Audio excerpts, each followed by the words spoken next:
evening we're going to be moving in. Thank you to everybody for coming out. All from many different places. This is Dana Outlaw's meeting tonight. He's going to get his pastor. Your pastor to do the. Come on. Do the opening. To quickly kind of see if we can go through any questions about the water rate and answer those for you. I'm going to let Mr. Jefferson come up and tell you where we are. We are having a water rate structure.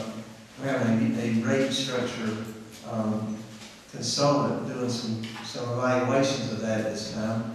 And Mr. Jefferson, would you like to come up and kind of talk about that in a minute? That's the first thing, and then we're going to get right into the drainage. And Mr. Jordan Hughes, our city engineer, is going to explain a lot of things going on in Newbern for you on that.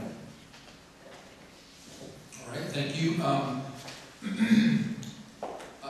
I don't have a lot to say, but I'd be happy to try to answer questions or have any staff answer questions. We are, as Mr. Outlaw just mentioned, I'm sorry, I have a lozenge in my throat from fighting a cold, so we are undertaking a water rate service study to help us best determine are we charging the right rates in terms of consumption, usage, tap fees, and so forth. Well, as Mr. Jefferson said, I'm Jordan Hughes. I'm a city engineer and also currently working as the city's stormwater program administrator. And what I want to do tonight is talk about basically some stormwater management issues and more specifically storm drainage issues, how they affect our community and how we as a city and how we as a community can move forward in a proactive manner in addressing some of these issues.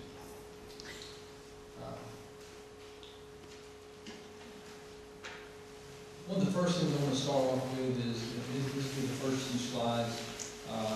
Just give you a little background on Newbern and some of the reasons why we have the flooding problem we have. And this first quote here again is very important. And I hope if you take nothing away from this tonight, if you can remember this, that would be something, an accomplishment. Flood events are part of nature and we cannot avoid them. There are things that we can do as a city, there's things we can do as a community to help minimize the effects of flooding, but at the end of the day, there's not a lot we can do about Mother Nature. Now, there are reasons why Newbern is more susceptible to flooding than other places, and we'll talk about some of that. This trend from being reactive to these issues to being proactive. And in such, we've developed a methodology for addressing some of our storm drain issues. Basically, to move from identification, as far as identifying the problem.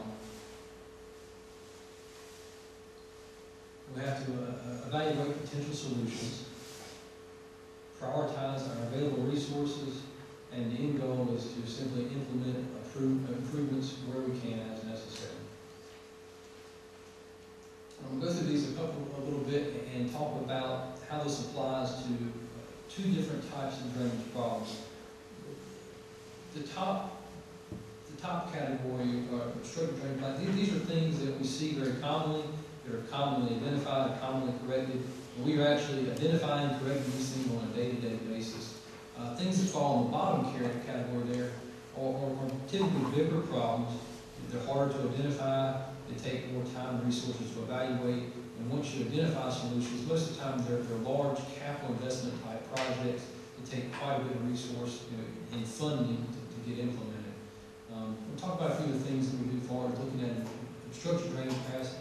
Looking for catch basins and cold ditches and blocked by debris. You see this all the time. You drive down the streets. The storm drains that are covered in leaves, sticks, pine straw. Those are things that we're trying to identify on a day-to-day basis and get corrected.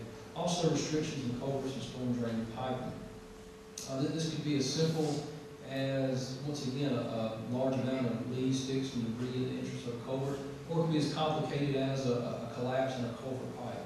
It takes a little more time to identify the problem and correctly find the solution. And this is another one that's a common problem. Ditches and swells that are run. Remember, talk about two major components in moving water earlier are the size of your drainage component and basically how fast you can get water to move down that. Overgrown ditches and swells basically impact both of those as it reduces the size of the ditch and also the debris in the ditch. The overgrown grass and limbs slow the flow down quite a bit. Everything causes the water to rise. And on the other side, we look at some of the larger things, as far as the inefficient side of the drainage components. What we're looking for there is trying to identify pipes and culverts that are now inadequate for potential runoff. And this is from a lot of different things. So we've identified some that were improperly sized 20 or 30 years ago when they were put in. We've identified areas that impacts of new development have caused increased load into these systems, and now they're not sized appropriately. And while we're right there, we'll talk one little bit about new development. The city and the state both have stormwater management programs to help mitigate the impact of new development. If you see a new store go up these days, that there's a lot that goes into the design of that site plan to make sure that there is no net impact from the runoff of that site to the existing drainage. Basically, we make through the city stormwater management program and the state stormwater management program, make a new development, design stormwater detention ponds that are adequate for capturing what we call a 1 year 24-hour storm, which essentially is a 3.5 inches of rain in a 24-hour period. And the city actually goes one step above the state standards, and we require developers to additionally design for capturing the peak runoff from a 10-year storm event. And that's a storm event in which you can see 7 inches of rain in 24 hours. That's a pretty large storm event. So we have a lot of measures in place to, like I said, minimize the impact. We reviewed those based on a 100-year flood. Remember the border of New Bern that Jordan showed? None of that would be developed. It would not have been allowed to be developed because it would not have met that standard. So, you've got to be careful to implement, and we're going above the state standard by saying we're going to develop based on a 10-year flood, but when you do that, if you have a flood that's worse than that, you're going to have flooding. If you don't have that standard, if you have the standard so high, you're not going to be able to continue to develop as a city. So it's kind of a balancing act between what's smart growth and as Jordan said it, the plans reviewed now are done so in a way that the development should not occur and negatively impact the developments around it. Previously, it was not reviewed that way. Tough to go back and fix those problems. From 30 years of 40 years, 270 years of development in this city's case. 300. Well, since after the 70s, 80s, we've had some standards. Prior to that, we haven't. So it's tough to go back. I think the other thing that's really difficult, and I think Jordan said it, but I'll say it again, is he's compiled a list of all of these areas that we need to continue to evaluate, because unlike, for example, above ground electric lines, when there's an electric problem, it's not simple, but you can typically try to find it. A lot of this is you can't see with the naked eye. So when it comes to flooding, maybe due to more localized events and raining, we don't know where in the system is this beaver dam, where in the system is this pipe clog. That takes a lot of time and effort and hours to evaluate. So he's compiling this, list of areas where folks have concerns so that we can start to proactively go out, do routine maintenance, but also evaluate where in the system might we have problems we just don't know about. You can't see with your naked eye. There's a problem, you just don't know where in the system the problem is. You're seeing probably the symptom of the problem, you got to find the cause of it. Right now, and she said it in the exact same way that you said it, and you know what?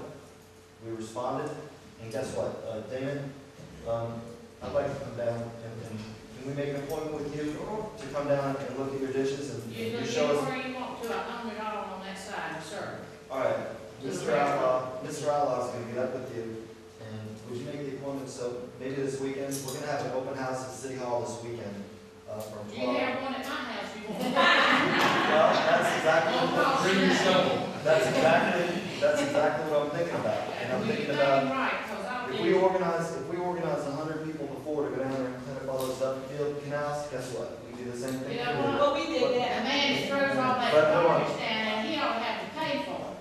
Well, let's just go down there. First step, you get up with Dana, and we'll come down there and we'll look, and then we'll see what we can do. How's that sound? Well, it sounds good to me. Is that a first step?